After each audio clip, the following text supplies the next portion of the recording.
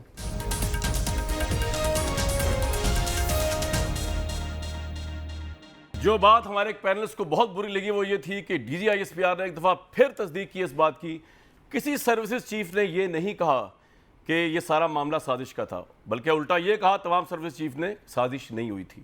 مجھے دیجیے کل تک اجازت.